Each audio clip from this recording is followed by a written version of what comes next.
ata mongala ata mokongo.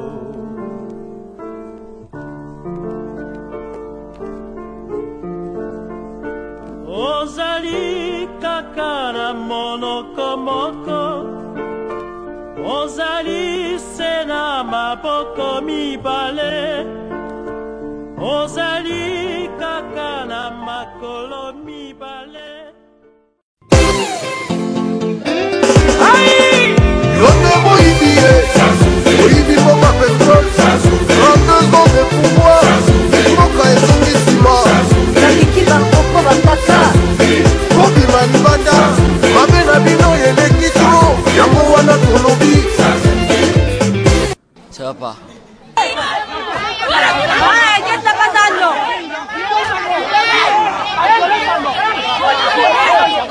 Na sololi na bana na sololi pe na administration ba expliquer nga situation ya bana ya Marrakech 5 ans yango yo 2014-2019 chaque année batindaka bana 0 fonds payé monsieur le président. Aïe! Yone Moïbie, Moïbie Moka Petrol, 32 ans de pouvoir, Moka et Songissima, Nakiki Bakoko Bakaka, Kobi Manbanda, Mamena Bino Yelekito, Yango Wana Tolobi. Courant qu'elle veut, salle aussi, bâtiment qu'elle veut trop bien. Appareil, bête qui a coup froid.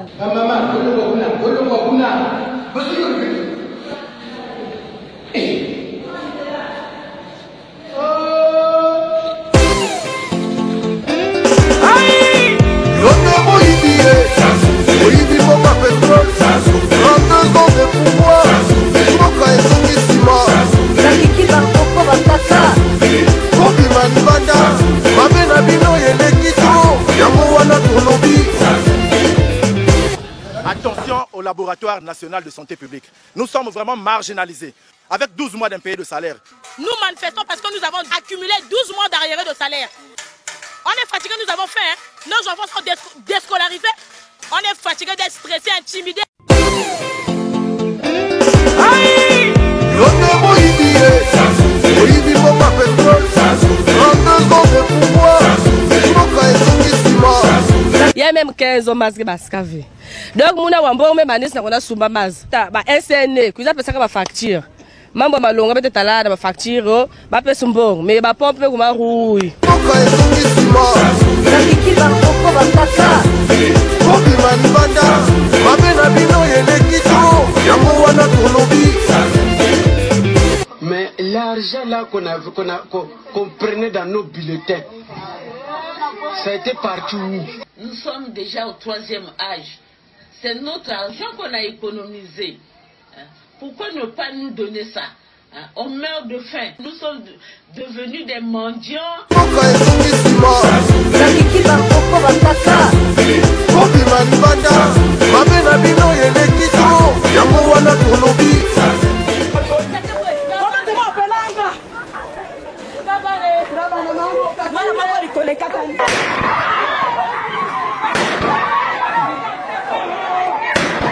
Moka et Songissima, Nakiki Bakoko Bakaka, Kobi Manbanda, Mamena Bino Yelekito, Yango Wana Tolobi.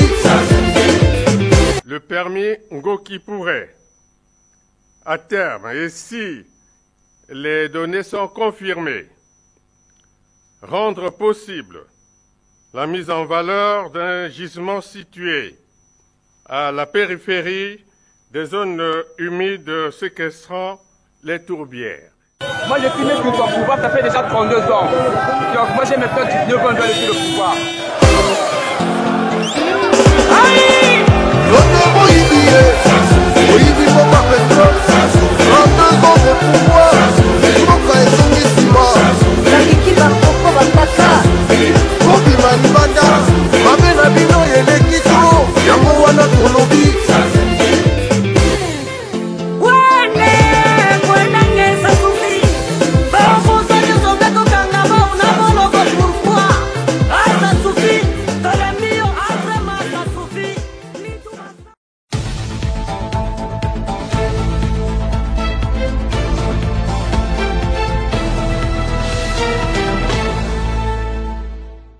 Mesdames, Messieurs, bonjour et bienvenue. Vous êtes sur Ziana TV, la chaîne au cœur des diasporas. Un mouvement politique vient de naître. Nous avons l'occasion ce soir de vous présenter le CRC, le Congrès pour la Renaissance du Congo. Bien avant de rentrer dans les détails du sujet, on va d'abord interroger celui qui s'occupe des questions politiques dans cette organisation. C'est monsieur l'ancien ministre, monsieur William Ota. Monsieur Ota, bonsoir. Bonsoir, bonsoir. Merci une fois de plus d'avoir accepté de répondre à nos questions. Alors le CRC, politiquement, se positionne comment sur l'échiquier politique congolais? Le mouvement que nous avons créé. Tout à fait. C'est une réflexion, je crois, sur le devenir du Congo. Allô? On vous écoute, on vous écoute. C'est vous qui avez la parole, monsieur Ota. Oui, je dis que c'est une réflexion sur le devenir du Congo. Tout le monde sait dans quelle situation aujourd'hui se trouve le pays. Et il n'y a plus personne aujourd'hui qui puisse se douter de ce que on ne saurait vraiment situer à quel niveau des désordres que nous trouvons dans le pays. Et nous sommes retrouvés, nous avons pensé qu'on pouvait donner un peu notre point de vue, notre sentiment sur ce qui se passe et comment en sortir un peu. Voilà. Maintenant, est-ce que vous voulez déjà aller plus loin ou bien... Alors, j'aimerais bien que vous alliez un peu plus loin. Aujourd'hui, politiquement, vous vous situez dans la majorité, à l'opposition, ou encore c'est un mouvement centriste? Non, nous sommes tout naturellement dans l'opposition. Moi qui vous parle, je suis le président du parti, d'un parti politique, le Parti du Peuple, qui est connu. Je suis à l'opposition. Donc je ne peux pas être de la majorité présidentielle. Si c'est par rapport à cette position-là, non, je suis dans l'opposition et je vais retrouver des gens qui se disent de l'opposition comme moi. Ce n'est pas une opposition contre un individu précis, mais c'est contre un système politique. C'est un système politique qui est là et qui a fait trop de mal au pays. Et il suffit d'en avoir un peu d'honnêteté et de le reconnaître pour dire qu'il faut que les choses changent. Nous devons laisser à des générations futures, et non pas un Congo qui tue l'être humain, mon frère. L'être humain au Congo n'a pas de valeur, on le tue. Et c'est au vu aussi de tout le monde. Hein? Donc nous pensons qu'il faille évoluer et faire les choses autrement. La responsabilité, elle est dire commune, bien sûr, même s'il y en a qui incarnent certaines situations précises, certains moments précis. Mais nous devons avoir l'honnêteté.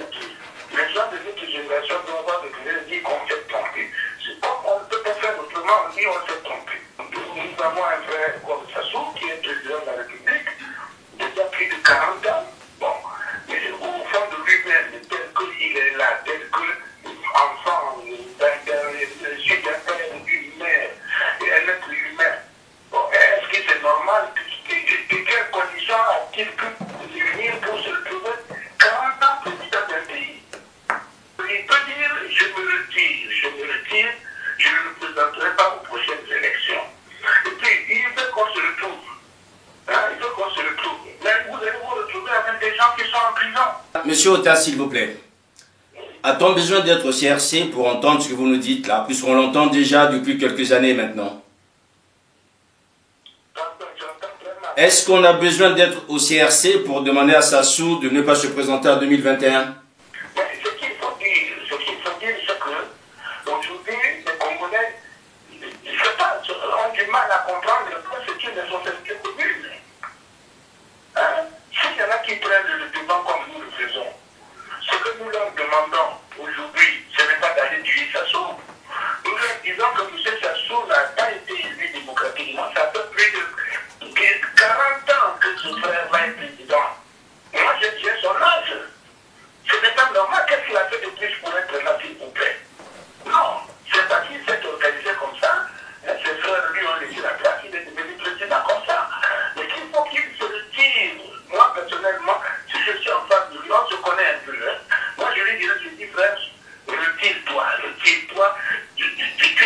rien à apporter. Tu as apporté le meilleur de toi-même. Merci, Monsieur Otard. Je rappelle donc que vous êtes responsable des questions politiques au CRC. Voilà donc, mesdames et messieurs, nous continuons cet entretien. Alors, c'est une occasion spéciale pour avoir des hommes, des visages neufs pour certains, un peu plus vieux pour d'autres dans cet univers politique congolais, puisque mes invités pour cette soirée spéciale sont donc sur le plateau, vous le voyez ici, Monsieur Justice Moukala, bonsoir. Bonsoir. Monsieur Moukala, vous êtes responsable des questions juridiques au CRC. Tout à fait. Donc, je rappelle donc que le CRC, c'est le Congrès pour la Renaissance du Congo. Nous allons donc quitter les terres françaises pour les Amériques. On va commencer avec vous, Monsieur Telema Miabe, bonsoir. Bonsoir. Vous êtes actuellement du côté de Washington DC et vous êtes responsable des questions économiques au CRC. Exactement, oui. Voilà, on va traverser les États-Unis pour nous retrouver du côté du Canada avec M. Georges Goma. Bonsoir. Bonsoir, M. Sirmakoso. Georges Goma, vous occupez des questions écologiques et environnementales au CRC et vous êtes au Canada, au Québec précisément. C'est cela. Voilà. Quittons les Amériques, revenons en Europe. Cette fois-ci, on va aller du côté de Berlin avec Anissé Samba. Bonsoir. Bonsoir.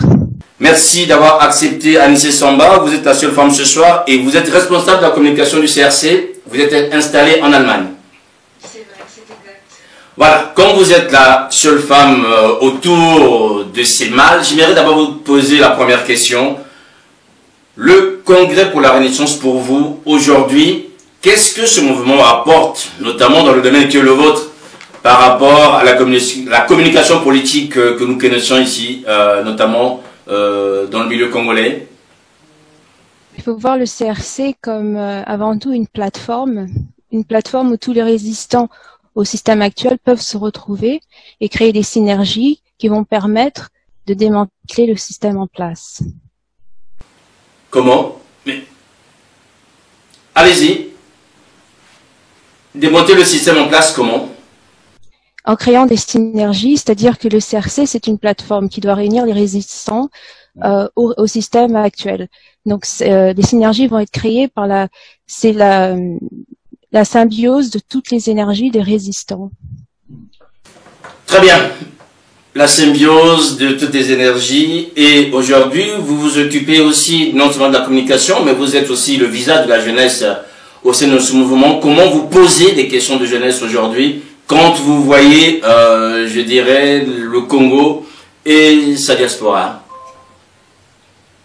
Le Congo et sa diaspora, ou la jeunesse, la jeunesse, de toute façon, pour le CRC, c'est le cœur même de la renaissance du Congo. La jeunesse, cœur de la Renaissance. Monsieur Miabe, du côté des États-Unis, les questions économiques, vous les posez comment au CRC? D'abord, premièrement, je voudrais vous remercier, Monsieur Sirmakoso, de nous avoir donné l'opportunité de se retrouver ici en tant que frères et sœurs qui est en Allemagne pour discuter des problèmes très sérieux de notre pays. Vous savez que les problèmes du Congo ne sont pas réellement économiques, ce sont des problèmes politiques. Mais nous vivons, et surtout les frères qui sont restés au Congo-Brazzaville, vivent dans des conditions économiques qui sont désastreuses.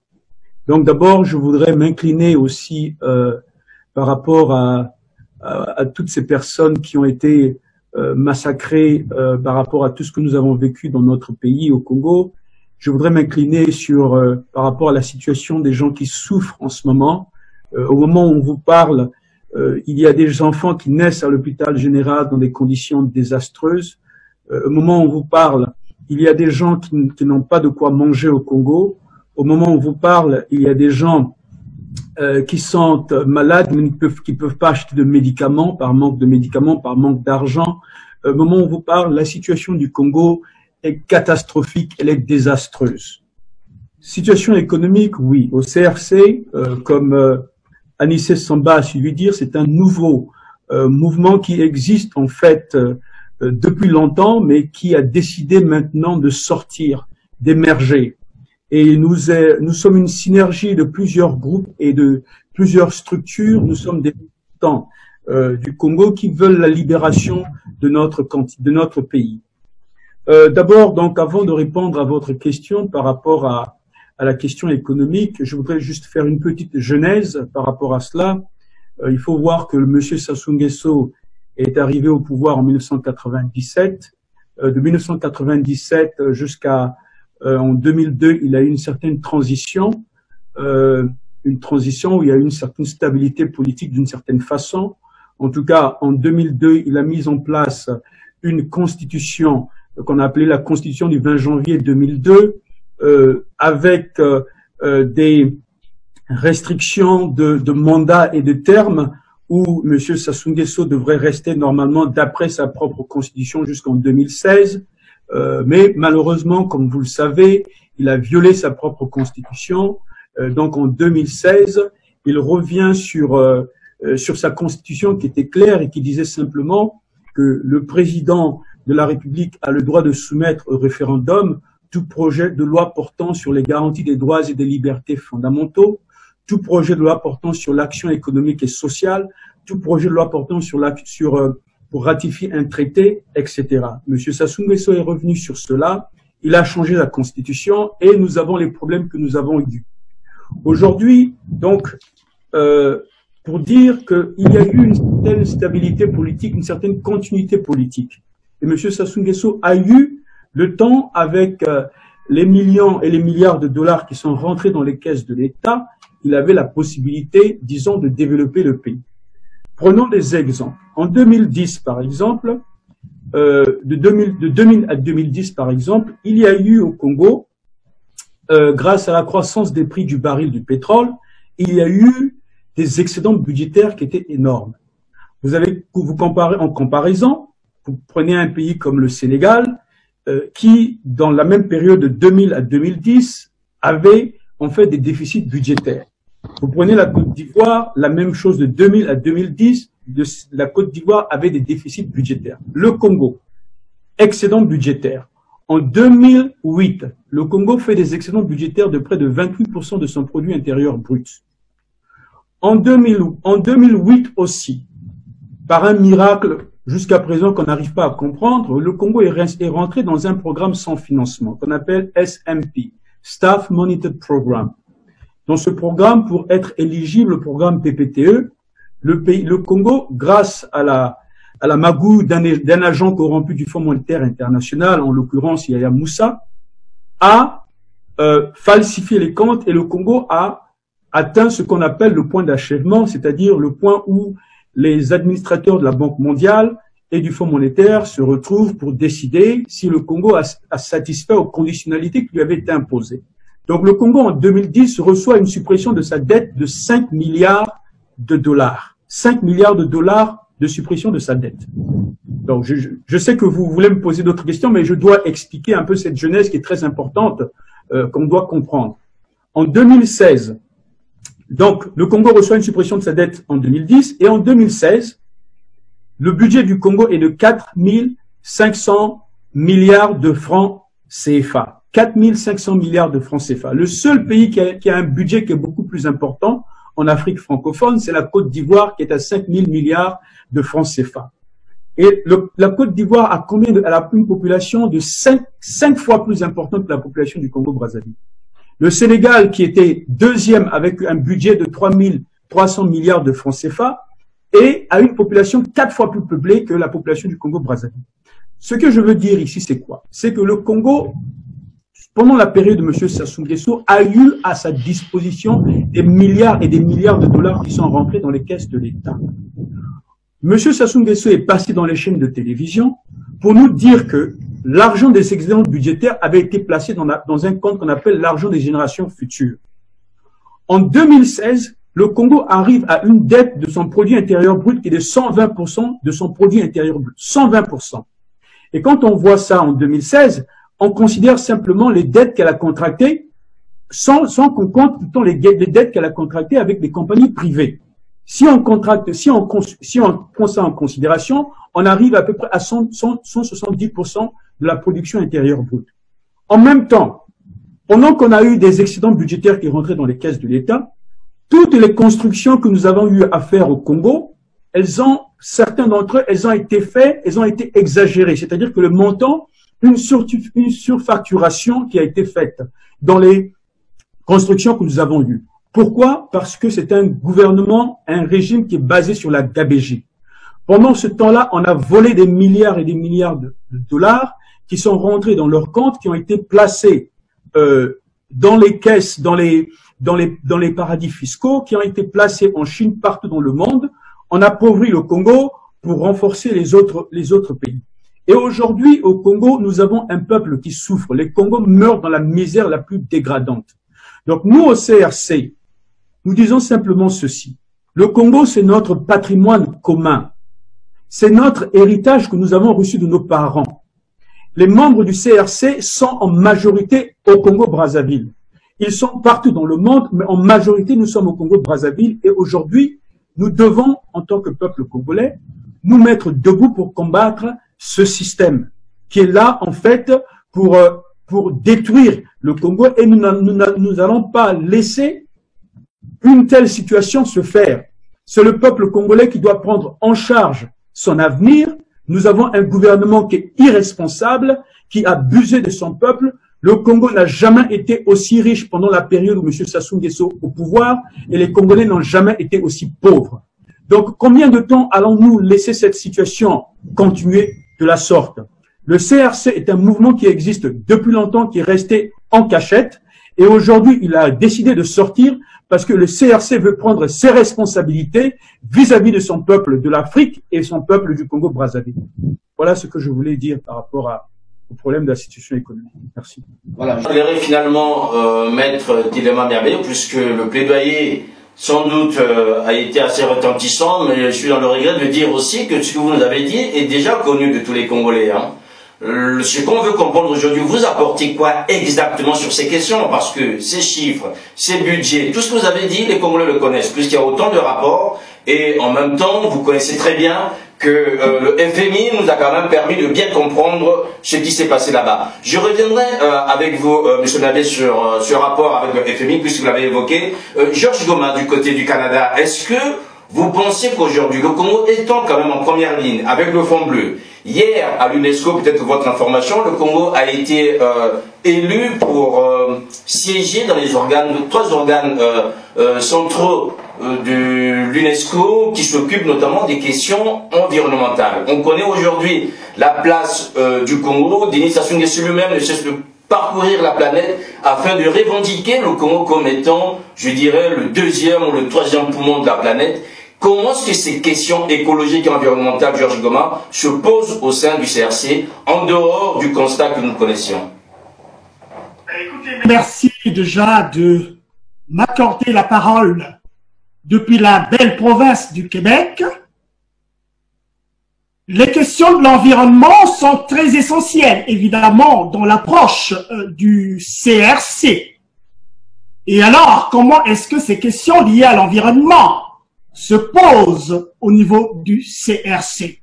C'est d'abord faire remarquer ceci, que cette question qui est centrale de manière planétaire est instrumentalisée depuis fort longtemps par le régime dictatorial au Congo-Brazzaville. Vous avez mentionné le Fonds bleu, c'est tout à fait vrai. Monsieur Denis Sassou Nguesso n'a que ça à la bouche, le Fonds bleu, et on voit très bien que autour de sa demande répétée autour du Fonds bleu, c'est encore des enjeux d'argent. Allez-y au Congo-Brazzaville, nous le voyons tous. Il n'y a aucune petite pluie qui se passe au Congo-Brazzaville sans entraîner des conséquences graves que nous voyons tous les jours. On n'a pas besoin d'attendre le Fonds bleu pour régler ces problèmes-là. C'est quand même la réalité de ce que vivent les citoyens congolais au jour le jour au Congo-Brazzaville. Et nous en sommes conscients au CRC. Mais les questions de l'environnement au Congo-Brazzaville, Monsieur Denis Sassou Nguesso a eu bon dos de crier à la découverte d'un gisement de pétrole onshore dans la cuvette congolaise. Il en est constant de l'annoncer, Mais il l'annonce à quel moment? Il annonce à un moment où les finances du Congo sont complètement à terre. Et pourquoi? M. Miyabé l'a bien expliqué, je ne reviendrai pas là-dessus. Il y a toute une criminalité économique et financière au Congo-Brazzaville, nous le savons tous, et les gens au pouvoir au Congo le savent très bien. Ils dorment, ils se réveillent avec cette réalité. Ils sont à l'origine de cela, ils le reconnaissent. Et je ne vais pas le citer. Un cacique du régime a bien déclaré, non? Le jour où nos enfants sauront tout le mal que nous avons fait à ce pays, eh bien, ils iront pisser sur nos tombes. C'est trop fort, ça, non? C'est eux qui le disent au sein du régime. C'est très fort symboliquement. Alors, le fonds bleu que demande M. Denis Sassou Nguesso, c'est la recherche de l'argent. Et cet argent, pour quoi faire? Ce n'est pas pour le bien des Congolais. Tout le monde le sait. C'est pas pour le bien des Congolais, ni d'ailleurs pour régler les questions de l'environnement. Disons les choses clairement, là. Disons les choses clairement. Au Congo, il s'est établi une grande économie de guerre. L'économie de guerre au Congo-Brazzaville. C'est-à-dire que nous sommes face à un système qui se maintient au pouvoir et qui le montre suffisamment qu'ils veulent s'enraciner au pouvoir. Qu'importe toutes les autres considérations de la démocratie, ils s'en foutent éperdument. Le discours sur la démocratie tel qu'ils l'embellissent, c'est, n'est-ce pas, à la communauté internationale. Et de façon concrète, pour eux, c'est la sauvegarde du pouvoir par tous les moyens. Et donc, ce fonds bleu là, si on leur accordait ce fonds bleu, eh bien, ça sera encore pour acheter des armes. Et là encore, disons les choses comme ils se présentent. Vous voyez? C'est l'achat des armes pour le maintien au pouvoir. Et ça, au CRC, nous ne l'accepterons jamais. Et nous sommes engagés, clairement, et qu'on le sache, et qu'on le voit clairement, que le CRC est engagé dans un processus qui sera de redonner des couleurs à la nation congolaise. Dans tous les départements, les 12 départements du Congo-Brazzaville. Nous ne tirerons pas sur les approches ethniques ou ethnicistes, ça ne nous intéresse pas.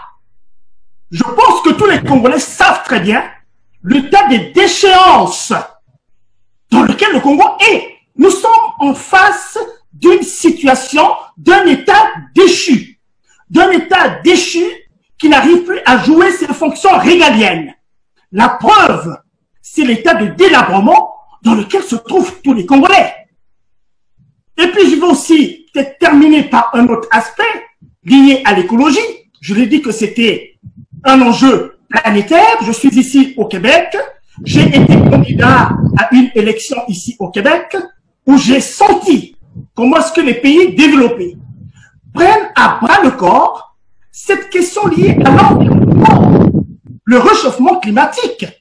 Et le Congo-Brazzaville, le bassin du Congo et le Brésil constituent ce qu'on appelle les deux grands poumons du monde. Et c'est dans ce sens-là, évidemment, qu'évidemment le Congo attire l'attention sur lui. Alors, je vais terminer pour dire ceci, M. Makosso. Sir Makosso, il y a un autre enjeu à la question écologique. C'est la production des énergies fossiles. Et tout le réchauffement climatique est basé sur la production des énergies fossiles. Et les grands pays occidentaux sont conscients de cela et sont engagés dans un processus de changement du système économique qui va de plus en plus réduire l'usage des énergies fossiles. C'est-à-dire, les grands constructeurs automobiles, par exemple, se sont engagés à fabriquer des voitures qui vont rouler à l'énergie électrique. Ce qui veut dire que les pays comme le Congo-Brazzaville, qui ont des économies de rente basées à 80 ou 90% sur les énergies fossiles, et quand les pays occidentaux vont faire la transition vers des économies beaucoup plus propres, alors l'équation est claire. Dites-moi, où sera le Congo-Brazzaville? À qui vendra-t-il son pétrole? Ça paraît un peu utopique, mais c'est ça les vérités qui s'en viennent. C'est ça la réalité. Il faut avoir de la prospective et le CRC travaille sur la prospective. nous faisons un travail, ce n'est pas pour nous, mais nous sommes conscients, Anissé l'a bien dit, pour les générations futures. Parce que les conneries que nous faisons aujourd'hui, c'est sur eux que ça va tomber. Et je ne vais pas parler de l'irresponsabilité du régime en place au Congo-Brazzaville, mais qu'ils sachent que le CRC sera en face de la manière la plus claire qui soit. Merci. Voilà, merci Georges Goma. Mesdames et messieurs, vous êtes bien sûr sur Ziana TV. Vous suivez donc un entretien du jour spécial avec 5 invités, puisque vous avez entendu tout à l'heure M. William Ota, qui était avec nous au téléphone. Sur ce plateau, M. Justice Moukala, qui est donc responsable des questions juridiques au CRC, et du côté, de l'autre côté, notamment aux États-Unis, M. Miabe Telema, qui s'occupe des questions économiques, M.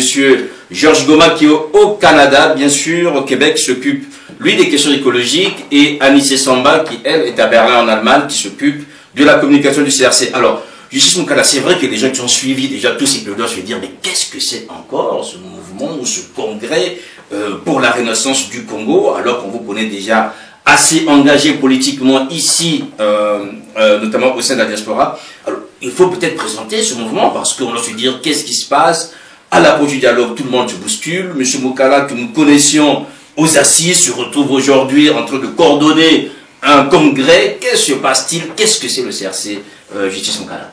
Alors, le CRC est simplement l'expression voulue par tous les résistants.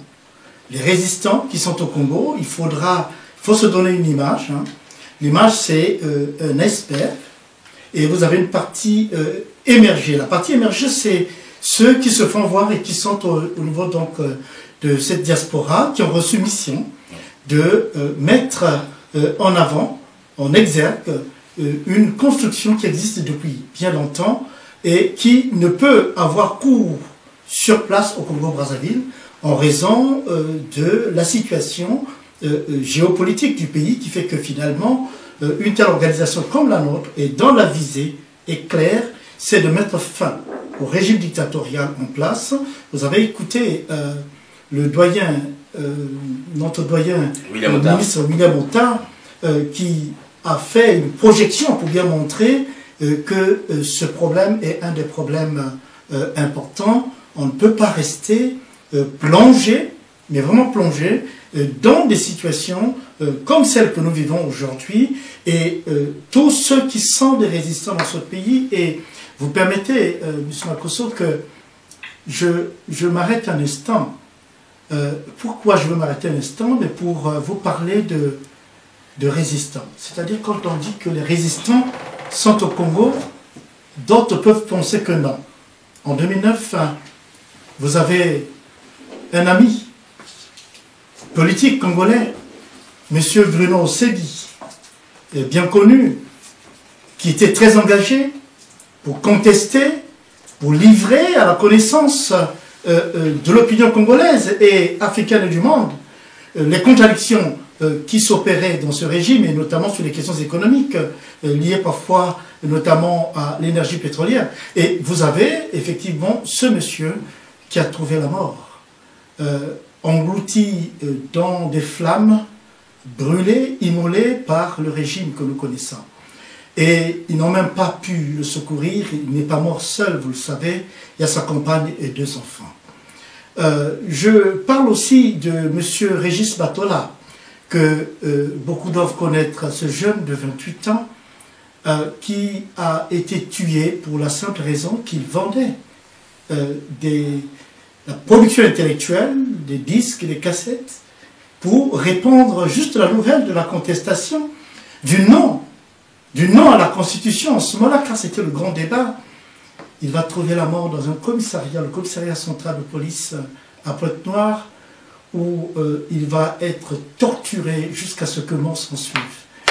Et j'ai aussi à l'esprit ce jeune d'Olizy, 15 ans, un enfant, dans un collège, qui a refusé juste de prendre ses cahiers qu'on offrait avec l'effigie du fils du président, et qui a été sauvagement assassiné alors qu'il était près de la gare de Dolizy il a été assassiné, j'ai encore en tête l'image de ce jeune mort. Alors, et puis en dernier lieu, vous avez cet événement mais qui a fait la une des informations, mais même reconnu par le pouvoir lui-même, et avec une impunité totale, puisque le ministre de l'Intérieur de ce gouvernement a bien reconnu la mort de ces 13 jeunes tués, assassinés, jusqu'à ce que le mort s'en suive, il faut le dire, torturés, mais vraiment fortement, et ces jeunes sont partis.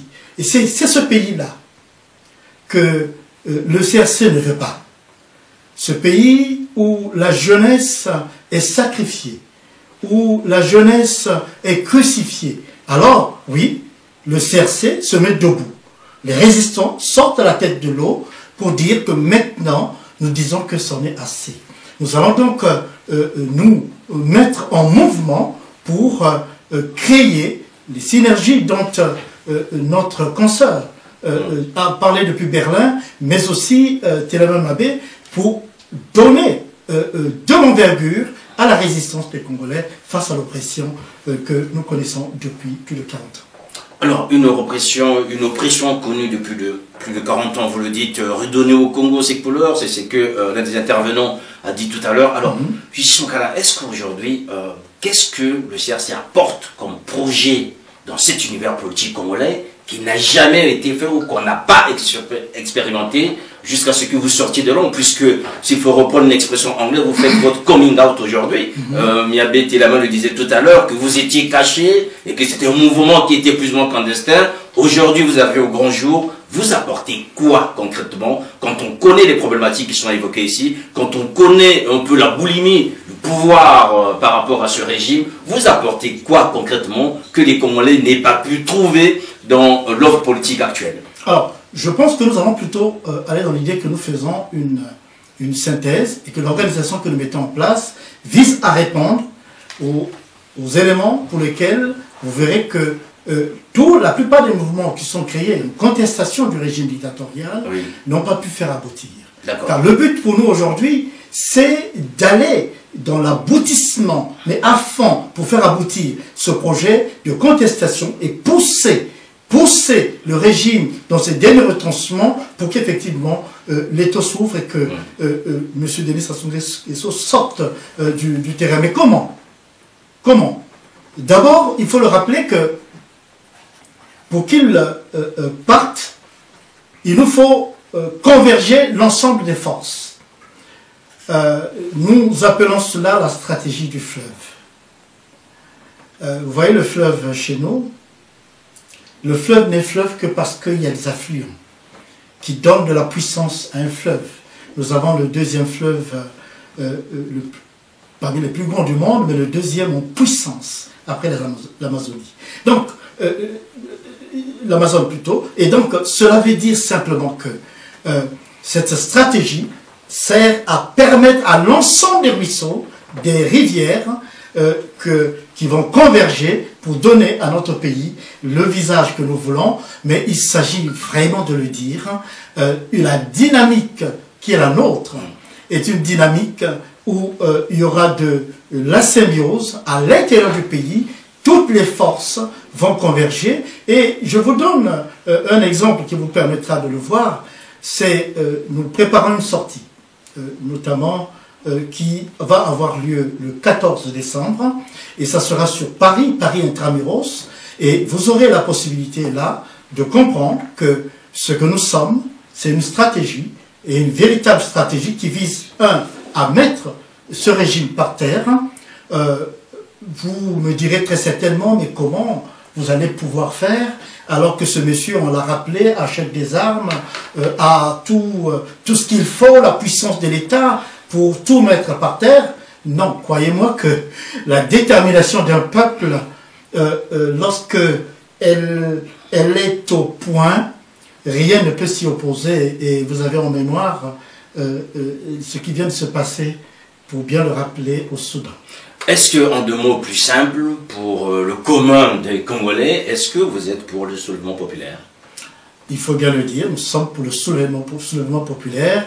Nous avons, c'est la seule stratégie qui va face à un homme qui a qui a pour lui toute la puissance de l'État, qui la détourne, qui mercénarise l'armée, mercénarise notamment la police, mais qu'à cela ne tienne, notez-le, le CRC est présent au sein des forces armées congolaises, le CRC est présent au sein de la police congolaise, mais vous allez le voir, le peuple va se mettre debout pour mettre le dictateur hors des portes du Congo. Depuis 2015-2016, les Congolais recherchent une solution. Est-ce que aujourd'hui vous vous dites que cette solution, c'est vous et vous seul qui l'avez, ou bien vous irez chercher d'autres forces qui n'ont peut-être pas à faire ou qui n'ont pas voulu, qui ne veulent pas pratiquer, notamment ce fameux soulèvement populaire, ou qui estiment que le Congo aujourd'hui a besoin plus de paix, de dialogue, que d'hommes ou de femmes qui fassent couler du sang? Alors on ne peut pas le nier, le Congo a besoin de paix.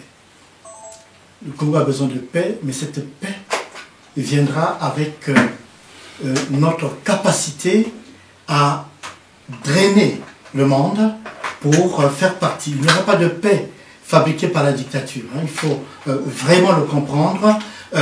Une dictature peut organiser ce qu'on appelle des dialogues en sens sain, un petit travail comme ça, où ils essaient de ficeler un certain nombre d'éléments, mais ils n'ont pas les moyens de régler la question qui mine notre pays. La paix ne viendra qu'avec un travail massif de l'ensemble des Congolais pour revendiquer et mettre en avant leur propre liberté. Car la question qui est au cœur, c'est celle de notre liberté à tous, qui a été confisquée et qui nous met en difficulté. Voilà, mesdames, messieurs, toujours bien sûr sur Ziana TV, vous suivez donc cet entretien spécial avec 4 invités maintenant qui sont sur le plateau. Monsieur Justice Moukala à mes côtés. De l'autre côté, vous avez Georges Goma au Québec, Miabe Telema du côté de Washington DC et Anissé Samba à Berlin. Anissé Samba, on sait aujourd'hui que la jeunesse congolaise souffre. Les questions de jeunesse aujourd'hui sont préoccupantes. Vous voyez quasiment tous les jours des jeunes qui sont laissés à leur triste sort, des étudiants qui n'ont pas de bourse. On voit très bien aujourd'hui la réflexion qui est la vôtre. Qu'est-ce que vous apporterez en plus par rapport au désastre auquel nous assistons aujourd'hui? Déjà, il faut s'interroger sur les causes du désastre. Et derrière ce désastre, il faut voir que depuis 40 ans, le pouvoir qui s'est mis en place, n'a qu'un seul objectif, c'est d'asservir la jeunesse congolaise, c'est la destruction de la jeunesse congolaise. Pour moi, la vision que j'ai de ce régime, de ce système, c'est un système qui veut créer un Congo où il n'y aurait que 3 types de jeunes. Des jeunes cadavres, des jeunes criminels ou des jeunes prostituées. Et nous, le CRC, ce n'est pas la vision que nous voulons créer pour le Congo. Et je pense que tous les jeunes Congolais ont d'autres ambitions que de finir dans ces 3 catégories. Donc la solution d'abord pour assurer que la jeunesse puisse avoir un avenir, avoir des opportunités, que ça soit au niveau de l'éducation ou de l'emploi, il faut une solution, il faut que l'état de droit, les libertés fondamentales soient rétablies pour que les jeunes puissent, comme beaucoup de jeunes sur cette planète, avoir l'opportunité de créer, d'innover, d'étudier et d'être récompensés en fonction de leur mérite. Anissé Samba, quand on voit la jeunesse congolaise aujourd'hui, certains estiment par rapport à d'autres jeunesses sur le continent qu'elle est en état de léthargie. Est-ce que vous pensez qu'aujourd'hui, les jeunes Congolais peuvent se réveiller tel qu'on a vu du côté du Soudan, tel qu'on l'a vu en Algérie ou encore dans les pays, ou encore au Chili, dans ces pays où on voit la jeunesse prendre les choses en main par rapport à son sort? La léthargie de la jeunesse congolaise, je pense que ce n'est qu'une façade. Et c'est une jeunesse qui se bat déjà. C'est une jeunesse qui se bat au quotidien pour étudier, parce que malgré les conditions atroces qui leur sont données, il y a toujours des jeunes Congolais qui arrivent à être diplômés, qui arrivent à occuper des fonctions prestigieuses, que ce soit au Congo ou dans d'autres pays. Donc c'est une jeunesse qui n'est pas léthargique. C'est une jeunesse qui a les moyens de briller, de demander sa liberté. Mais bien sûr, après 40 ans d'oppression, il faut que cette jeunesse trouve un peu plus de confiance en elle. Et cette confiance en elle viendra par une certaine organisation.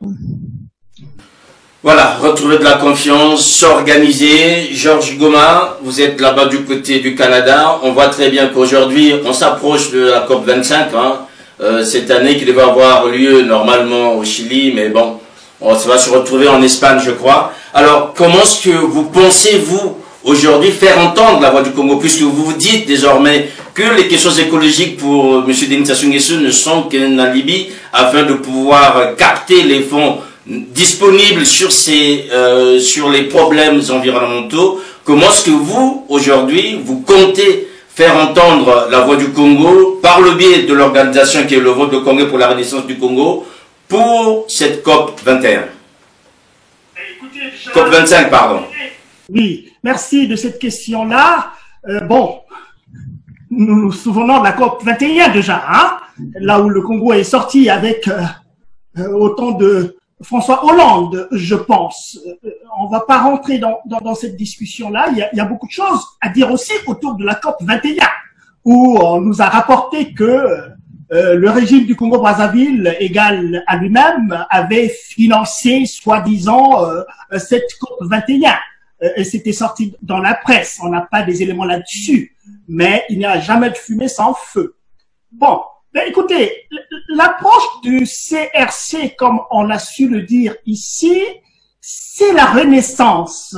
C'est-à-dire que nous sommes face à un système qui est dysfonctionnel, qui continue à fonctionner sur les bases qui sont pas les bases appropriées. Donc, il faut d'abord comprendre que la COP 21, bien sûr, c'est à venir. Écoutez, la COP 25, Georges Goma. La COP 25, 25 plutôt, c'est ça, c'est ça. Mais écoutez, nous, au CRC, nous avons d'abord une bataille à mener là. La bataille à mener, c'est le départ du système en place au Congo-Brazzaville, qui est un système non seulement dictatorial, mais c'est aussi un système tyrannique, qui est non seulement un système tyrannique, mais c'est un système qui est mortifère et criminogène aussi. Hein. Il faut le savoir. Ça, c'est des choses les plus importantes à savoir pour bien connaître le caractère profond de ce système, avec lequel on peut rien faire, même si la COP21 s'en vient. Il est criminogène parce qu'il a inscrit dans sa constitution la possibilité qu'a le président de la République de tuer, de criminaliser, sans être inquiété par les tribunaux nationaux ou les tribunaux internationaux. Ça, c'est pas Georges Goma qui le dit. C'est inscrit dans la constitution de M. Denis Sassou Nguesso. Il s'arroge le droit de tuer les Congolais. Vous voyez? Ça, c'est important. Et le CRC, dans sa démarche, évidemment, doit lutter contre cela. Il est mortifère parce que chaque fois que ce système sort au dehors, il y a mort d'hommes. On l'a bien dit ici. Il y a des images qui nous reviennent. Des jeunes. Anissé vient d'en parler. Des jeunes, Monsieur Moukala en a parlé également. Il y a toujours mort d'hommes autour de ce système-là. Et c'est un système illégal aussi. Illégal parce que il n'a pas gagné les élections. Ça, c'est des choses qu'il faut dire, parce que c'est la stricte vérité. C'est un système qui n'a pas gagné des élections et qui a mis en prison les personnes qui ont gagné des élections. Ça, c'est la pure vérité, même si on le cache. Donc, pour revenir à la COP 25, bien sûr, il y a des enjeux. Mais nous, au CRC, nous continuons à travailler sur ces enjeux-là. C'est-à-dire, donner tout le pouvoir nécessaire, de sorte que les exigences qui sont autour des questions liées au réchauffement climatique, à la protection de l'environnement, soient bien menées avec les moyens qui vont avec. Et nous restons sur la certitude. C'est pas seulement une conviction intime, mais c'est une certitude que l'argent recherché par M. Denis Sassou Nguesso autour de son fonds bleu, eh bien, c'est pas un argent qui ira pour la défense de l'environnement. Mais nous, au point où nous en sommes, le but premier, c'est d'obtenir le départ du système en place au Congo-Brazzaville. Et s'il y a un conseil que nous pourrons donner, c'est tout simplement que, c'est utopique ce que je vais dire, que le système en place au Congo-Brazzaville essaie de se donner une certaine philosophie quand même, de dire que, ben écoutez, sincèrement, comme l'a dit le doyen William Ota, regardons un peu en arrière. Qu'est-ce que nous avons semé? Et demain, quand nous ne serons plus là, nos enfants vont continuer à nous survivre.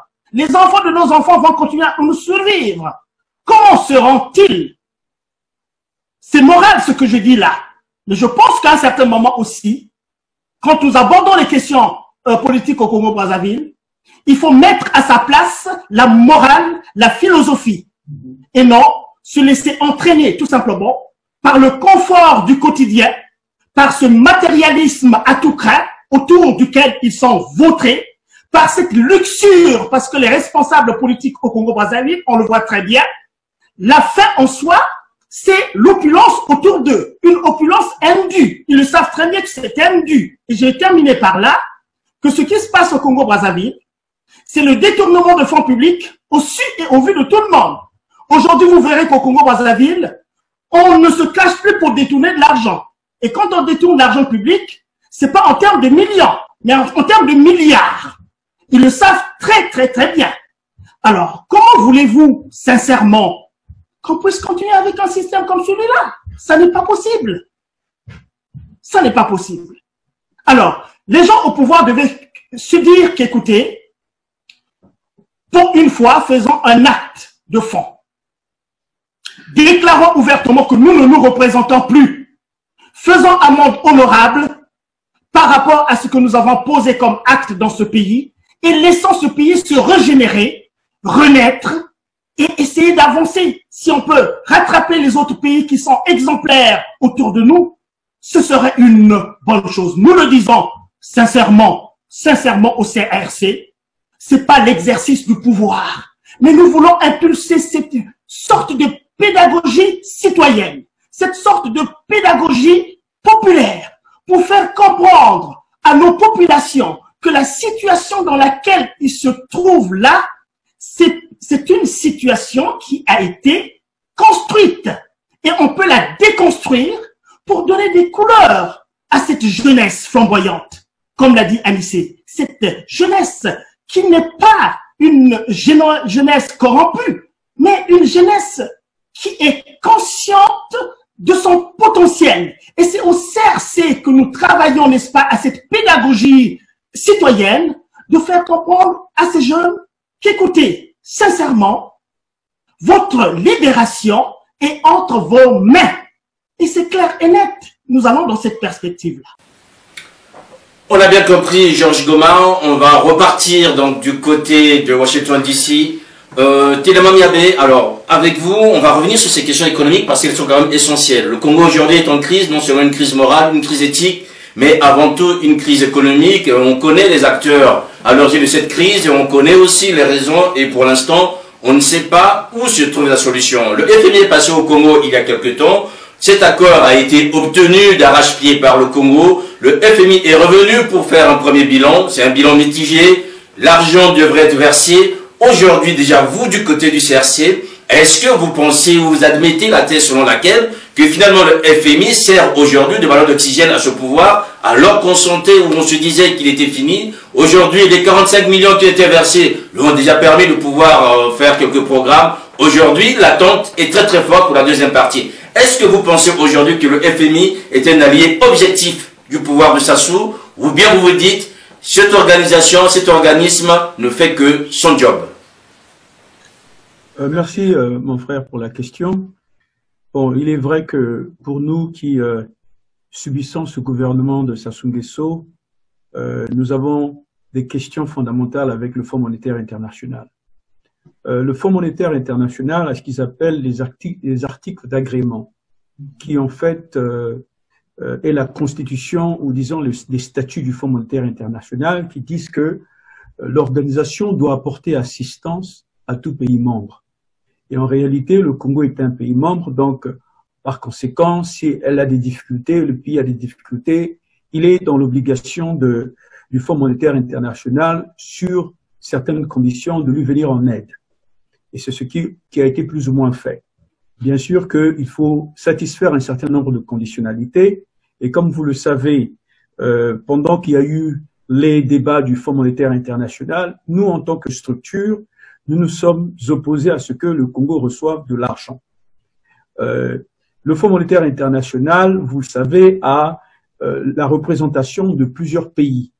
Donc, les pays membres sont représentés. Donc, il y a l'aspect, à l'époque, c'était Madame Lagarde qui était la directrice générale, mais il y avait aussi maintenant les membres du conseil d'administration que nous avons eu à rencontrer et avec lesquels nous avons discuté par rapport à la situation du Congo, justement en présentant le cas qui était le nôtre, de dire que nous avons eu un gouvernement qui est en place, qui n'est pas légitime parce que vous le savez, vous regardez M. Sassou Nguesso, à la dernière élection, il a eu 8%. En dehors du fait qu'il ait eu plus 8%, il y a eu, comme vous le savez, des milliards de dollars qui sont rentrés grâce à la croissance des prix du baril du pétrole. Il y a eu des excédents budgétaires, etc., etc. Nous avons donné ces arguments à aux membres du conseil d'administration pour dire que toute victoire que nous avons eue, même bien qu'on a eu l'échec total qui était donc qu'on déverse de l'argent au Congo, parce que ce que nous cherchons à l'époque, nous demandons au Fonds monétaire, c'était que l'on mette le Congo encore une fois dans un programme sans financement encore. C'est-à-dire qu'un programme où on n'allait pas les financer, mais où le Congo devait satisfaire un certain nombre de conditions avant de recevoir l'argent. Et parmi les conditions que le Congo devrait satisfaire, c'était justement le problème de la bonne gouvernance. Alors, comment est-ce que un gouvernement qui a démontré qu'il était incapable de gérer des millions, comment est-ce qu'encore le Fonds monétaire va leur donner de l'argent, et en leur donnant de l'argent, on les crédibilise d'une certaine façon pour aller voir d'autres bailleurs de fonds à qui ils peuvent demander de l'argent. Parce que, comme vous le savez, le fonds n'a pas donné beaucoup d'argent au Congo, c'était moins de 500 millions de dollars. Et ça, nous le savons. La petite victoire que nous avons eue, c'est qu'on a pu convaincre les Américains, le gouvernement américain, de ne pas donner de l'argent, de ne pas voter pour. Et donc, l'Amérique n'a pas voté pour, a voté contre pour que le Congo reçoive des fonds. Mais en réalité, qu'on le veuille ou pas, et je crois que c'est un débat interne que nous avons engagé avec les gens du Fonds monétaire international, le fonds a besoin de se remettre en question. Mais les raisons du fonds, c'était que le Congo fait partie de la zone de la CEMAC, et donc, par conséquent, le Congo, n'ayant plus d'argent, était obligé de repartir dans les caisses de la CEMAC, et donc ça allait en fait affaiblir toute la CEMAC. Nous avons eu un mauvais partenaire, qui était le Congo, avec la Guinée équatoriale qui a pu s'ajuster, mais le Congo, c'était le mauvais partenaire de la CEMAC parce que, qu'est-ce qu'elle fait? Elle est repartie vers les réserves pour puiser sur les réserves et ce qui affaiblissait tous les restes. Donc, il y a eu des conditions qui ont fait que, le Fonds monétaire est venu à l'assistance du Congo. Mais je pense que le Fonds a fait ce qu'il a eu à faire. Il y a, d'après ce qu'on m'a dit, des débats internes pour voir s'il y a des ajustements qui peuvent se faire par rapport aux articles d'agrément. Mais voilà les conditions dans lesquelles le Congo a reçu de l'argent. Mais je pense que on doit revenir au problème de notre salut. Je pense qu'aujourd'hui, nous connaissons le problème du Congo. Nous savons que ce n'est pas un problème économique, c'est un problème politique. Mais je voudrais simplement saisir cette opportunité pour dire aux Congolais qui nous écoutent et aux Africains qui nous écoutent que je comprends le pessimisme qu'il peut y avoir d'un nouveau mouvement qui apparaît. Et je continue à dire que ce mouvement existe depuis longtemps. Il a travaillé en sourdine parce qu'il fallait préparer les bases de notre sortie. On n'est pas sorti comme ça du but en blanc. C'est des années, ça fait à peu près 4 ou 5 ans qu'on travaille sur un certain nombre de choses sur le terrain au niveau de Brazzaville. Dans d'autres pays, nous continuons à travailler, je n'en dirai pas plus, mais nous sortons aujourd'hui. Et je comprends le pessimisme qu'il peut y avoir des frères congolais qui nous écoutent pour dire voilà encore des gens qui vont perdre leur temps. Je voudrais quand même signifier ceci. Regardons l'histoire en ce moment, non seulement du Congo, mais l'histoire de l'Afrique. Nous sommes en ce moment à une période critique de l'histoire de l'Afrique. Une période critique, aussi critique que la conférence de Berlin de 1884, où les décisions ont été prises de l'Afrique sur l'Afrique sans les Africains en 1884, que nous subissons, nous, en tant qu'Africains aujourd'hui. La différence que nous avons aujourd'hui par rapport à notre monde congolais et africain qui se dessine, c'est que nous avons la possibilité de prendre part à ce mouvement. L'Afrique, je vais vous donner quelques exemples. En 2000, il y a un article qui est écrit par l'Economist Magazine qui dit « Africa, the hopeless continent ». L'Afrique, le continent du désespoir. En 2000. En 2013, ce même magazine écrit un autre article où ils disent l'Afrique, Africa, the continent of the hopeful continent. L'Afrique, le continent de l'espoir. En 2015, encore un article qui est écrit par ce même magazine, l'Économiste, qui dit l'Afrique, a new scramble for Africa. Donc, une nouvelle ruée vers l'Afrique. Récemment, le Washington Post a publié un article qui disait Africa is the future and the US is not aware. The US is not prepared. Que l'Afrique, c'est l'avenir, mais que les Américains ne sont pas préparés. Aujourd'hui, il me semble-t-il, si vous regardez ce qui se dessine, il y a le sommet qui vient de se passer avec la Russie qui vient de faire un sommet Afrique et la Russie. La Chine a son sommet Afrique et la Chine. L'Amérique a son sommet l'Afrique et l'Amérique. Le Japon a son sommet aussi qu'il avait commencé en 1992, qui s'appelle le TICAD, et il vient d'avoir aussi leur 7e sommet qui s'est passé récemment au Japon. Il semble que tout le monde comprend que l'avenir du monde, c'est l'Afrique, sauf les Africains eux-mêmes, et sauf les dirigeants africains que nous avons sur place. Aujourd'hui, on nous dit que l'Afrique est mal partie. Mais si on ne fait pas attention par rapport à ce qui se passe aujourd'hui, de la conjoncture actuelle, dans quelques années, on va dire que l'Afrique est enterrée. Parce que la Chine vient en Afrique. Tous les Indiens viennent en Afrique. Il y a la Turquie en 2018 qui a ouvert plus de 24 ambassades dans les pays africains. Tout le monde comprend que l'avenir, et c'est l'Afrique, sauf les Africains eux-mêmes. Donc aujourd'hui, l'avenir du Congo est en train de se décider. L'avenir de l'Afrique est en train de se décider. On n'a pas le droit de rester inactif. On n'a pas le droit, nous, en tant que Congolais, de rester inactif par rapport à ce qui se fait. Si on ne fait pas attention, la Chine, quand elle vient aujourd'hui, elle vient avec non seulement avec des investissements, mais elle vient aussi avec des conditions qui ne sont pas propices pour que l'Afrique sorte de ces conditions, parce que nos dirigeants ne peuvent pas bien négocier ces investissements. Nous avons la Chine, quand elle vient aujourd'hui, il y a plus d'1 million de Chinois en Afrique. Donc, les Chinois vont commencer à s'installer en Afrique, où on va encore créer une classe de citoyens au-dessus des citoyens congolais ou africains qui existent, parce que nos dirigeants ne travaillent pas pour nous. Nos dirigeants s'occupent à acheter des chaussures de 100 000 $ comme M. Sassou Nguesso, ou à voler des millions de dollars qu'ils mettent dans les caisses de l'État pour renforcer les économies des autres. Donc nous disons ceci, nous au CRC, on n'a pas le droit de se permettre d'abandonner ce combat du Congo de la libération de notre pays. Parce que l'avenir de l'Afrique est en train de se décider.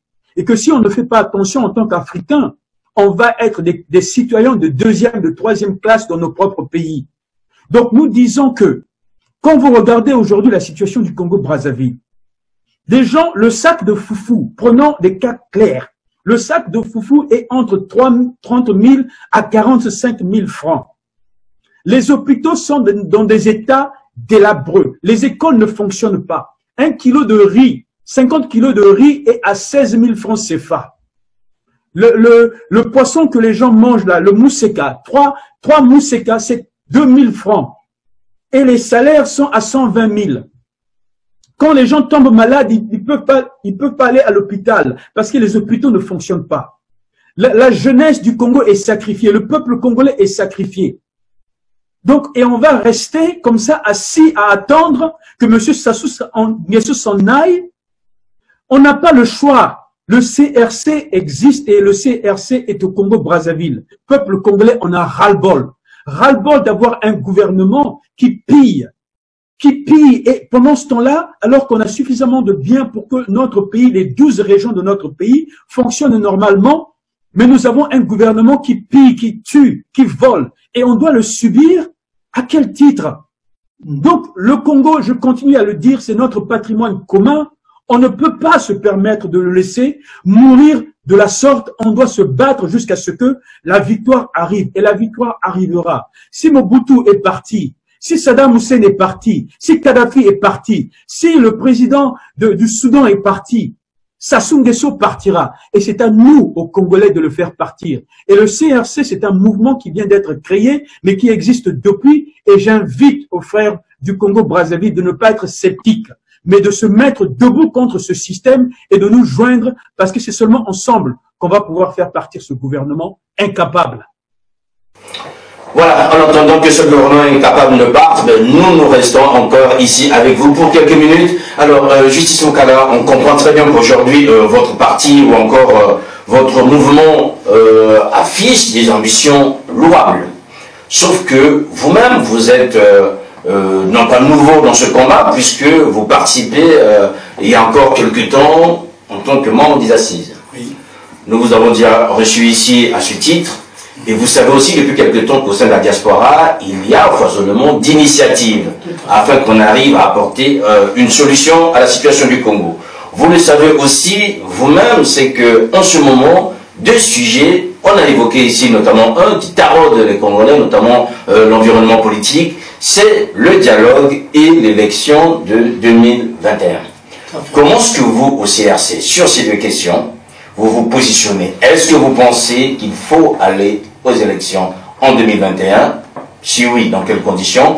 Est-ce que vous estimez que le dialogue proposé par M. Mbéry aujourd'hui est un mal nécessaire afin qu'on retrouve cette paix que vous appelez de vos voeux? Et finalement, est-ce que vous estimez qu'aujourd'hui, il est nécessaire que les Congolais se retrouvent, quel que soit le mode, afin de sortir ce pays de ce marasme?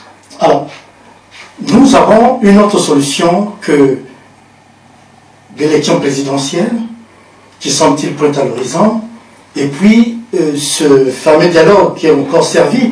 Et comme vous connaissez un peu le cycle politique congolais, vous pouvez avoir une lecture. À chaque période où Denis Sassou Nguesso sait qu'il va atteindre ses propres échéances, il organise des dialogues.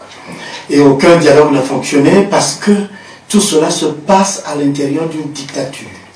Une dictature n'est pas un régime qui peut organiser un dialogue bienséant. Donc, ce sera toujours de monologue. Je vais rappeler que le mot dialogue a quelque chose de particulier, parce que vous voyez, il y a la particule dia, qui veut dire deux au minimum. Et puis logos, qu'il y ait au moins deux personnes qui convergent. Pour qu'il y ait deux logos, il faut que chaque logos ait sa propre force.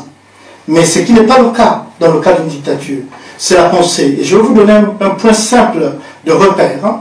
C'est que ce fameux dialogue va se passer dans le cadre d'une sorte de conciliabule, mais prévu par la constitution de Sassou Nguesso. Cela veut dire que l'on ne peut poser des questions essentielles, telles que la remise en cause du système politique.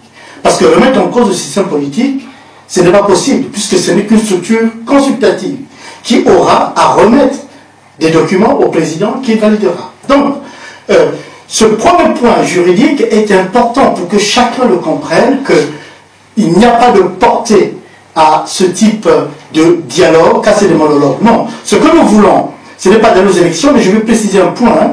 Nous ne sommes pas un parti politique.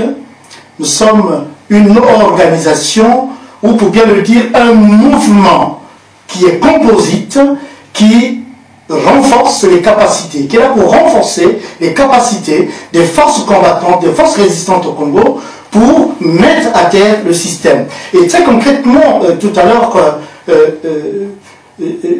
Makosso, vous me posiez la question de savoir qu'est-ce que nous apportons d'autre.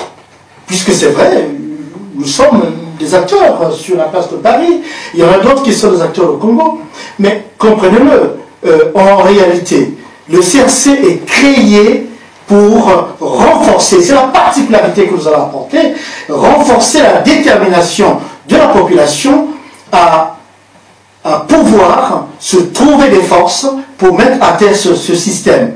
Il s'agit aussi de fortifier les groupes sociaux. Il faut savoir que ce n'est pas si facile que ça. La question est celle de la prise de conscience. Et quelque part, le CRC est un peu gramscien. Gramsci disait que il y a deux moyens de diriger. C'est par la force, c'est ce que nous voyons la dictature, la domination, et par l'hégémonie. L'hégémonie, c'est créer la possibilité que chaque Congolais s'arme lui-même, mais d'abord intellectuellement, idéologiquement, pour être fort. Et donc, il s'agit de créer ces conditions, et nous sommes là pour ça. Et nous sommes qu'une sorte d'enveloppe, et dans cette enveloppe, vous aurez l'ensemble des forces qui vont combattre et renforcer aussi, car c'est un objectif, la détermination pour vaincre la dictature. Ce qui s'est passé ailleurs sera au Congo, et croyez-moi que derrière chaque maison, il y a un résistant au Congo-Brazzaville. Voilà, mesdames et messieurs, toujours bien sûr sur Ziana TV. Alors, nous arrivons quasiment à la fin de cet entretien. Quand on vous entend, monsieur Mokala, on est quand même surpris du fait que vous nous dites ni dialogue, ni élection. Vous nous donnez quoi à la place?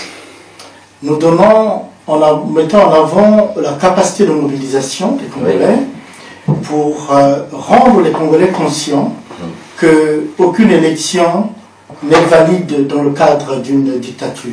Je crois que l'histoire du Congo nous donne de pouvoir le voir, et nous avons quelqu'un que nous connaissons très bien, le général Mokoko, qui s'est retrouvé en prison pour avoir voulu braver la dictature. En fait, une dictature peut créer une forme de compétition. C'est la modernité aussi de la dictature aujourd'hui, c'est de s'habiller du paravent de démocratie organisée, de débat, mais au fond, c'est le vide juridique, le vide politique, le vide sociétal. Et Mokoko aujourd'hui est en prison, c'est l'exemple typique de ce qu'une dictature peut faire, car une dictature ne part jamais d'elle-même. Aucune élection dans aucun monde n'a permis à un dictateur de quitter les rênes du pouvoir. Prenez des armes alors. Non, donc non, on ne peut pas prendre des armes, parce que prendre des armes, mon cher ami, c'est se demander si en prenant les armes, on est des spécialistes.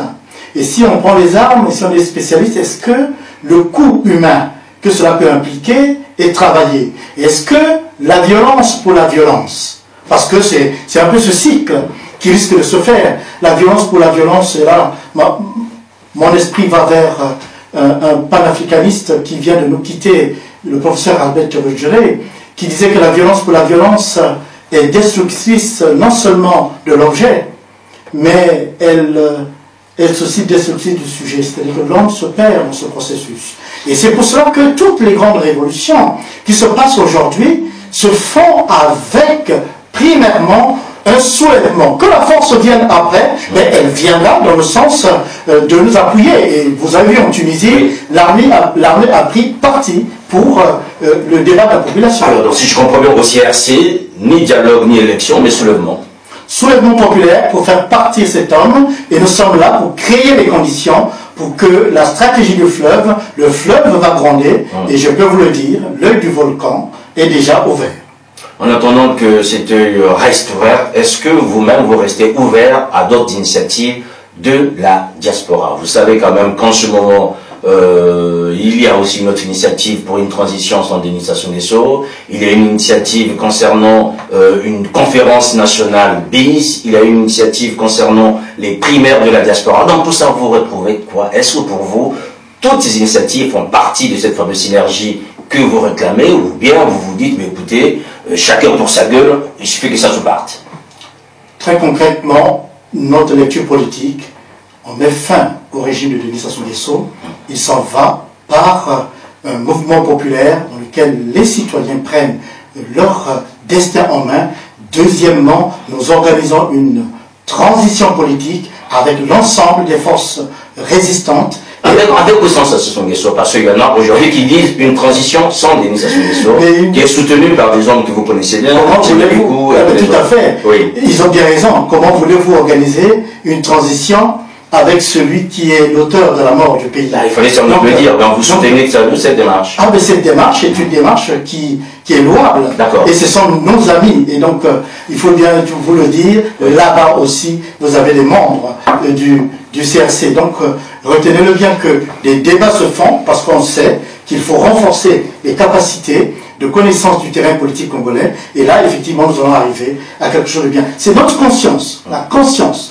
Prenons conscience que personne ne viendra nous délivrer de Denis Sassou Nguesso. Personne ne viendra nous délivrer d'un système qui est aussi vieux que 60 ans. Et des études politiques menées par l'Université de Sherbrooke prouvent bien et le démontrent à suffisance. Ces travaux sont en ligne, n'importe qui peut les consulter. Ça, c'est des travaux clairs menés par des chercheurs et qui démontrent que en 60 ans d'existence, le Congo n'a connu que environ 8 ans de ce qu'on peut appeler un apprentissage démocratique. Mais tout le reste, donc vous voyez bien, sur 60 ans, vous avez plus de 52 ans partis dans l'eau et uniquement dans une dictature, des dictatures qui rendent impossible la vie des citoyens. On ne peut plus permettre ce pays de continuer ainsi, et nous le rappelons, tous les résistants sont debout, et nous invitons les résistants de la place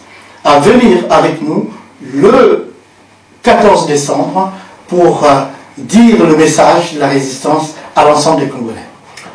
Voilà, mesdames et messieurs, vous avez bien compris, le 14 décembre, donc c'est le rendez-vous que le CRC prend avec vous. Ça se passera à Paris. Vous aurez toutes les informations sur Ziana TV et sur d'autres supports, puisque le CRC a bien sûr un site internet, c'est www.crcbraza.org. Merci encore, madame. Merci, messieurs, vous qui êtes là ce soir. Peut-être un dernier mot rapidement, nous sommes quasiment à la fin. Je vais commencer par vous, Georges Goma, rapidement, un dernier mot. Écoutez, le dernier mot, c'est simplement dire aux Congolais qui nous écoutent de partout de croire en la démarche du CRC qui vise pas autre chose que la renaissance d'un pays sur les cendres d'un régime qui a 60 ans et qui nous a servi le résultat que nous connaissons aujourd'hui, c'est-à-dire un État en lambeaux où les Congolais ne savent plus à quel sein se vouer. Il faut que cela s'arrête. Et puis le rapport au temps, nous n'avons pas un bon rapport au temps. Monsieur Denis Sassou Nguesso en 97 pensait avoir du temps. Il a pris 5 ans de machin flexible et c'est passé. Il a pris 7 ans multipliés par 2. Il croyait que c'était encore loin. Il pouvait rester au pouvoir. Il est surpris en 2014 de voir, oh, mais c'est passé tellement vite et faire ce qu'il a fait là. Je reprends pas les mots de monsieur Boao. Je crois qu'il a bien dit ce qu'il a dit là. Hein, et nous avons les résultats de cette irresponsabilité de monsieur Denis Sassou Nguesso dans les décisions qu'il a eu à prendre. Et maintenant, ça suffit. Ça suffit maintenant, il faut que le Congo renaisse. Et monsieur Denis Sassou Nguesso qui nous écoute en ce moment doit le comprendre très bien qu'on n'en a pas forcément derrière lui, mais à un certain moment, l'âge faisant, il doit se dire quand même, j'en ai suffisamment fait. Il est temps que j'entende raison. Et puis donner la chance à ses propres enfants, à ses propres petits-enfants, aux enfants des autres, pour que le Congo renaisse. Et c'est ça l'ambition du CRC, pas autre chose. Merci. Merci, Georges Gobam. Anissé Samba. Mais moi, pour terminer, j'aurais juste un message pour les jeunes du Congo et toutes les personnes qui ont des enfants ou qui souhaitent avoir des enfants. Il faudrait que... comment dire, je souhaite qu'ils prennent conscience que qu'ils sont importants et qu'ils peuvent changer le monde et que le Congo est un enjeu stratégique pour le monde, pour le Congo lui-même, pour l'Afrique et pour le monde. Et il faut qu'ils se rendent compte qu'ils sont importants et qu'ils ont le pouvoir de changer les choses. Monsieur Mabé, quel pouvoir avez-vous de changer les choses? Pardon, j'ai pas suivi la question. Je dirais juste pour rester dans la ligne d'Anissé Samba, quel pouvoir avez-vous pour changer les choses? C'est votre dernier mot. Le pouvoir, on l'a tous. Le pouvoir, il est intérieur d'abord. On invite le peuple congolais de croire en soi, de continuer à croire. Ce peuple a déjà beaucoup fait. Et je dois rappeler au peuple congolais, et rappeler d'ailleurs ceux qui sont au pouvoir, quelle que soit la durée de la nuit, le soleil finit toujours par apparaître. Épictète disait que le monde est une fête dont il faut savoir partir. Toute fête a une fin. Donc, je dis simplement pour inviter la population congolaise, nos frères de la diaspora, nous sommes des résistants. Je demande aux frères de la diaspora de rejoindre la résistance et de ne pas se décourager, car si toutes les dictatures du monde sont parties, si celle de Saddam Hussein est partie, j'ai la confiance que Sassou Nguesso partira et sa fin est proche. Donc, je continue à inviter tout le monde, mettons-nous ensemble et puis mettons-nous debout pour mettre fin à ce régime. Voilà, mettre fin à ce régime, pour paraphraser le philosophe Tigama Miabe, toute émission a aussi une fin. Voilà, nous arrivons à la fin, M. J.C. Mukala. Une dernière question personnelle. Êtes-vous toujours membre des Assises nationales du Congo? Oui, je reste membre des Assises nationales du Congo. Je suis bien présent à l'intérieur de cette organisation. Et ce que nous créons ici maintenant pour apparaître, de tous ces gens qui sont dans différentes organisations, vous allez vous-même le constater le 14 décembre, mais notez que le fait d'être membre d'une organisation, mais bien au contraire, nous avons besoin de réunir l'ensemble.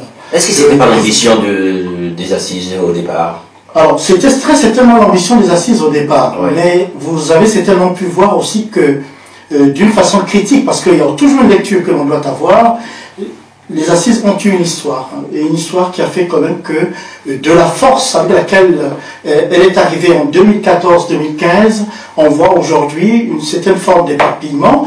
On peut regretter cela, mais c'est aussi la lutte qui nous le montre, d'où la résolution que nous avons pu prendre, c'est de créer cette fois-ci les conditions d'une forte synergie, car il faut qu'on se le dise, rien ne se passera ici, à Paris.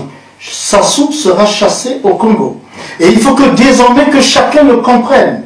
Il s'agit maintenant de travailler fortement, remplir notre tâche ici, ce que nous sommes en capacité de faire ici, notamment dans les diasporas, mais de se rendre compte que c'est là-bas que tout va pouvoir se passer, et nous avons nous projeter. Pour que nous nous projetons, il faut que nous soyons près de ceux qui sont sur le terrain et qui constituent les 90% de la population qui soutient le CRC. Et donc, croyez-le, les résistants vont mettre ce système par terre. C'est le défi qui est le nôtre.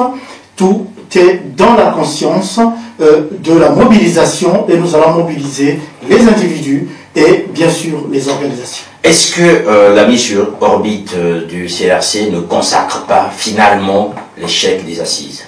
Alors, je n'entendrai pas dans cette critique sur l'échec des Assises, puisque les Assises existent. Oui, et vous connaissez dans quelles conditions? Mais tout à fait. Mais les Assises existent et continuent d'exister, et trouvent aussi une forme d'existence dans la période actuelle.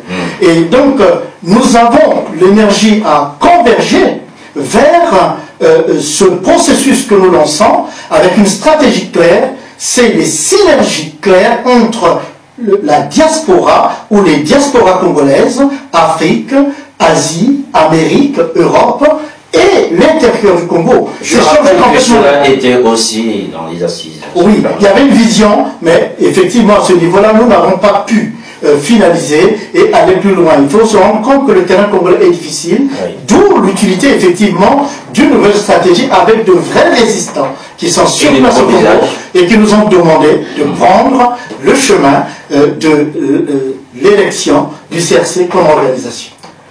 Très bien, mesdames et messieurs, j'espère que vous avez pu vous faire votre propre opinion par rapport au Congrès pour la Renaissance du Congo, CRC. Je rappelle donc, je recevais 4 personnalités au téléphone. Vous avez pu entendre Monsieur William Ota, donc, qui est chargé des questions politiques au CRC, Madame Anissé Samba, du côté de Berlin, responsable de la communication du CRC, Monsieur Georges Goma, au Québec, au Canada, bien sûr, responsable des questions écologiques et environnementales, et enfin, Monsieur Miabe Telama, qui lui est du côté de Washington, qui s'occupe des questions économiques. Encore merci à vous aussi, J.C. Mukala. Merci à vous tous qui vous êtes mobilisés afin de pouvoir, bien sûr, suivre ce programme et surtout prendre connaissance de ce groupe ou encore, je dirais, Et cette plateforme, de ce mouvement qui vient, qui a fait son coming out aujourd'hui, et surtout d'avoir choisi Ziana TV pour cela. Merci à Anthony Mouyungu qui a assuré la réalisation. Merci à vous aussi qui étiez là de plus en plus nombreux. Merci encore à nos invités. Portez-vous bien, le programme continue. Au revoir.